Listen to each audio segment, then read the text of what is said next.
Hey guys, it's Xander here, and we're back looking at brews in Standard. This is one I whipped up after M19 came out, and the buy box promo Nexus of Fate turned up, and it was freaking awesome. And everyone's been trying to break this card. This is the closest thing I've come to that I can figure out that's able to break the card. And yeah, I'll just go over the deck. I'll talk about the card. I'll go over the deck, talk about the interactions in the sideboard, and yeah, hopefully you guys enjoy the deck, and let me know what you guys think in the comments. So we'll just start off with the main card, which is Nexus of Fate, which is for 7, so 5 and 2 blue. At instant speed, you take an extra turn after this one. This was the buy box promo for M19, and this bottom part of the card reads, if Nexus of Fate would be put into a graveyard from anywhere, reveal Nexus of Fate and shuffle it into its owner's library instead. So it's just going to keep coming back. It's a recurring extra turn spell, which is wicked, and it's in Standard. And there's a few ways that we can abuse this card, so I'll go over those in a second. But yeah, just being able to because it keeps going back into the deck, and the key part of this is it gets shuffled back in. It's not just going to the bottom or whatever. Because it's getting shuffled, the further into the game we are, the more likely we are of just drawing another one and being able to play it immediately. So yeah, this deck's a whole lot of fun, and I've been having a heap of fun and winning a whole heap of games with it. It wins a lot more than you'd think it would, because it doesn't really have much of anything except just trying to break the card, but it does that so well that it just seems to win. So we'll just go over the rest of the deck. So I'm also running a 4 of Walking Ballista. Now, because we're taking so many extra turns, the ability to just keep putting counters on a Ballista and remove the counters from it can win this game. This is a win con. Hands down, win con. So Walking Ballista is for 2x, comes into play with x +1 counters on it. You can pay for, put a +1 counter on it, remove a +1 counter, deals 1 damage to a creature player at instant speed. So it comes in with a counter on it for every 2 you pay for it. So if you pay 2, it's got 1 counter. If you pay 4, it's got 2 counters. You get it. Awesome card. It's played at everything. I'm going to miss the shit out of this card because I like it so much. And yeah, moving on. We're also playing a 4 of Power Stone Shard. Now this is a cool one that came out with Dominaria, which is it's a 3-cost artifact that sits on the battlefield, and it's a fairly unique rock because it reads, tap, add 1 colorless for each artifact you control named Power Stone Shard. So if you've got 1 of them out, it's tapping for 1. If you've got 2 of them out, it's tapping for 2 again. Yeah, so this is pretty cool. We kind of break this card a little bit by running this next card, which is Mirage Mirror, again in a 4 of. This is another 3-cost artifact, which has the ability for 2. Mirage Mirror becomes a copy of target artifact, creature, or enchantment, or land until end of turn. So you can pay 2 to copy Power Stone Shard, make it a Power Stone Shard, and it's adding to our Power Stone Shard count, which makes all the Power Stone Shards tap for more mana. You can see how the synergy between this card, this Power Stone Shard, and the Ballista kind of gets there, and just us being able to have extra turns, it just adds up. This deck ramps really, really hard, so we can play this card a lot sooner than you'd think we'd be able to, and yeah, it works a lot better than I ever thought it would. We're also playing a 4 of Treasure Map, which is a 2-cost artifact that sits on the battlefield. It's 1 tap, scry 1, put a landmark counter on Treasure Map. Then if there are 3 or more landmark counters, remove those counters, transform Treasure Map, and you create 3 treasure tokens, which are artifacts. With tap, sacrifice this artifact, add 1 mana of any colors you mana pool. When you flip it, it becomes Treasure Cove, which is just tap, add 1, or tap, sacrifice a treasure, draw a card. Wicked card. It's filtering our draws, and it's ramping really hard once it's flipped. Or yeah, once we flip it and we get the treasure. This ramps really hard again so that we can play Nexus of Fate sooner than we want to, or sooner than we normally could. Or it'll also let us fix our draw in terms of we don't want to be drawing lands, we want to be drawing useful stuff. So it's a good card, running in a 4 of. Again, to fix our draws, we're also running a 4 of Glintnest Crane, which is for 1 and 1 blue, a 1/3 bird with flying. And when Glintnest Crane enters the battlefield, look at the top 4 cards of your library, reveal an artifact card from among them, and put the rest on the bottom of your library in any order. So this is letting us grab because we're playing so many artifacts in the deck, we want to be grabbing fairly specific artifacts and then pitching the rest to the bottom.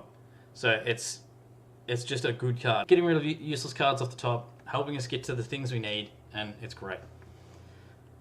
Running a 2 of Syncopate. Now, it's X and 1, so X can be huge in this deck because we're ramping so hard. So we're only running into 2 of. You could probably be running more counter magic in here, but we are trying to go so hard on the Nexus of Fate breaking plan, so it's just at instant speed, counter target spell unless they pay X.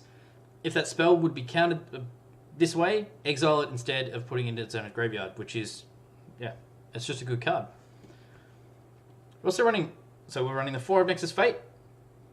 We're also running a 3 of Oracle's Vault. Now this is another card, again, that we've tried to break in this deck, so that it's trying to break a number of different cards all at the same time, and it just seems to work really, really well. So Oracle's Vault is a 4-cost artifact, and it's got a couple of abilities. The first one is 2 tap, exile the top card of your library. Until end of turn, you may play that card, and you put a brick counter on Oracle's Vault. Now there's a few cards from Ket that have the brick counters. It's a kind of weird kind of mechanic, but it works. Because the second ability is tap, exile the top card of your library. Until end of turn, you may play that card without paying its mana cost. Activate this ability only if there are 3 or more brick counters on Oracle's Vault. So if you've got 3 counters on Oracle's Vault, you can play a Nexus off the top for nothing. And that's what this deck tries to do a lot. So it's awesome. If we don't draw a Nexus and just play it, it's getting shuffled back into the deck, and we're just going to increase our chances of being able to ramp into it with this. It's a good card. Works really well. So we're just trying to stall the game out for as long as possible, get the counters on this guy, tap, play the top card. Hopefully it's a Nexus. Get another turn, do it again. The thing that breaks it is this card here. Paradox Engine, which we're running in the 3 of. Now, it's a 5-cost artifact. It's legendary, but we kind of want it to happen as often as possible, so that's why I'm running a 3 of. Whenever you cast a spell, untap all non-land permanents you control. So you can tap your Power Stone shards to generate a heap of mana. You can scry the top card to make sure that the card that is there is something you want, or you can pitch at the bottom, and then you can tap your Oracle's Vault with the 3 brick counters on it and play that card for nothing. As soon as you play it, all these things untap, and you can do it again. So if it's a land on top, you've already pitched it to the bottom. It's insane. It's actually insane. There's so much synergy in the deck, it just works. It works really, really well. And yeah, you guys need to try this deck.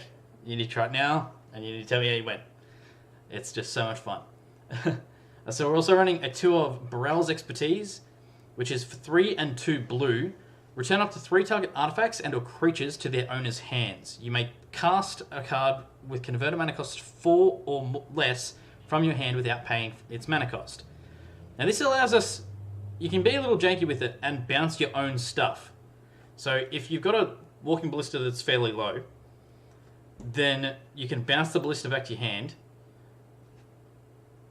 which is going to let us be able to play it as for more the second time around. So instead of paying 4 for every counter, we're only paying the 2 when we play it from the casting. So we can bounce ballistas back to our own hand, which again triggers Paradox because we're playing stuff from our hand.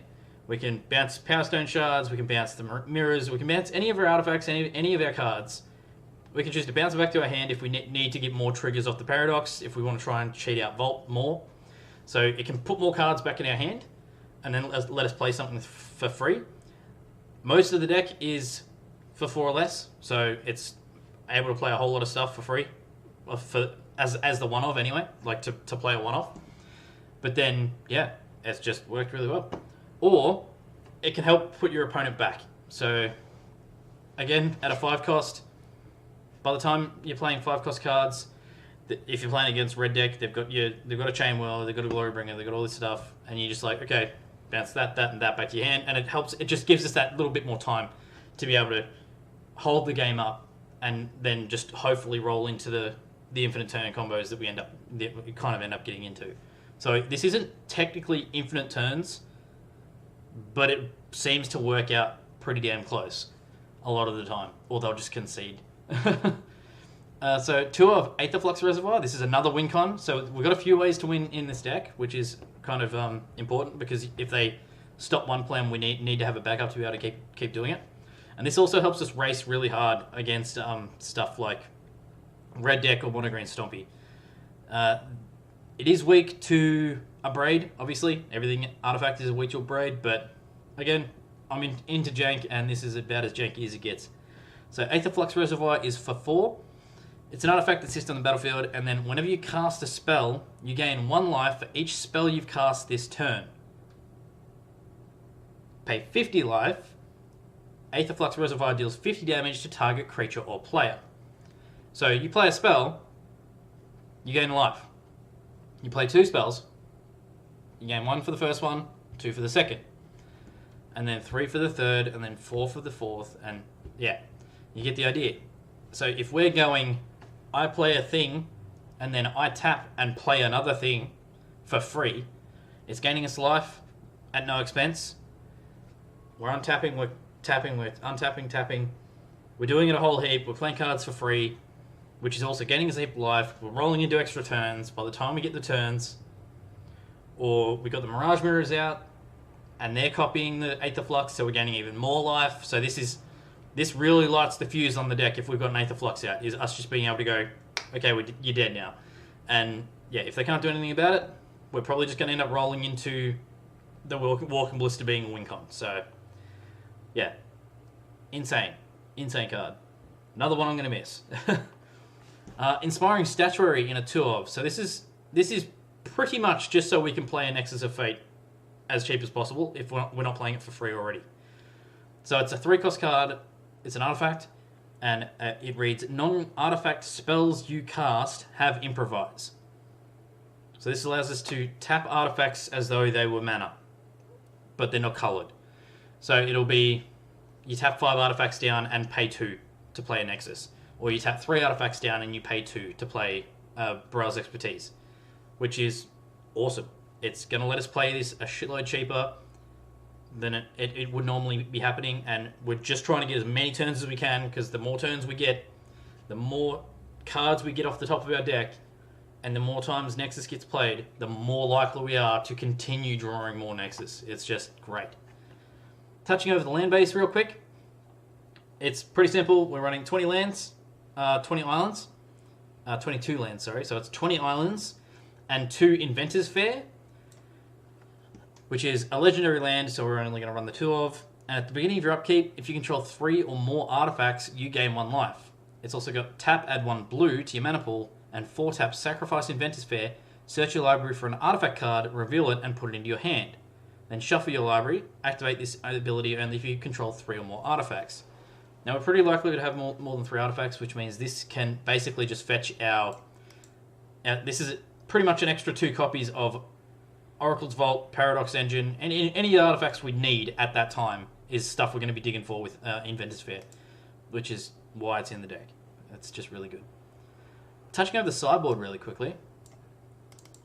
So you can see here we've got a 4th copy of Oracle's Vault, just covering redundancies basically. A bit of counter magic in the 3 of Negate, which is for 2, 1 and 1 blue, counter target non-creature spell at instant speed. A 2 Spell Pierce, which is for 1 blue, counter target non-creature spell unless the controller pays 2, just as an early counter magic kind of thing. 2 more Syncopates, just if you really need the counter magic. Blink of an Eye, because we can ramp a little bit, that's going to be pretty often that we're going to be able to kick this as well as just do it. So we can kind of turn this into a pseudo control deck if we need it to. If the decks we're playing against are too fast, we can just start playing all these counter spells, and it kind of just turns it around. So we can play the Blink of an Eye in a 3 of, which is for 1 and 1 blue. It's instant speed. You return target non-land permanent to its owner's hand. If the kicker was paid, which is another 2, 1 and 1 blue, you draw a card. So it's bounce something and draw a card if you pay 4.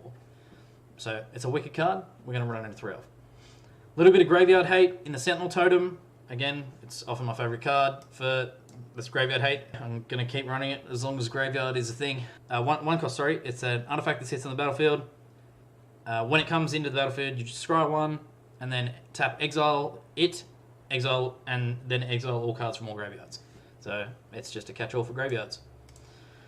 And the last thing is this really good card. Really good card. Is a 2 of River's Rebuke, which is for 6, so 4 and 2 blue. It's return all non-land permanents target player controls to their owner's hand. Yep, it's a one-sided board wipe.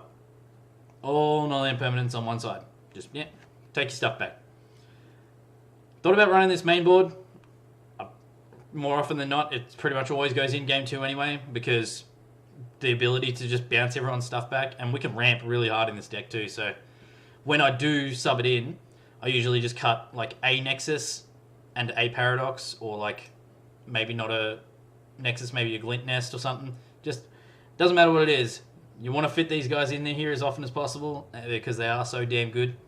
And yeah, it can just stall out a game for so long, being able to just do it. It's great. Torrential Gearhulks was another thing that I thought might be something worth adding to the deck.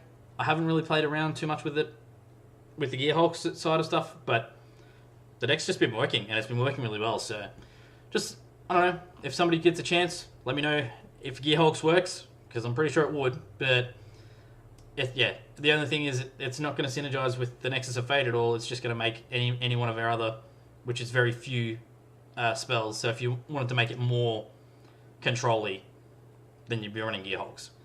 But yeah, I don't know, it's been pretty good. Anyway guys, this has been taking turns in Standard, or Nexus Paradox. I hope you guys enjoyed the deck. As always, like, share, subscribe, hit the bell for notifications so that you get to see my videos when I upload them.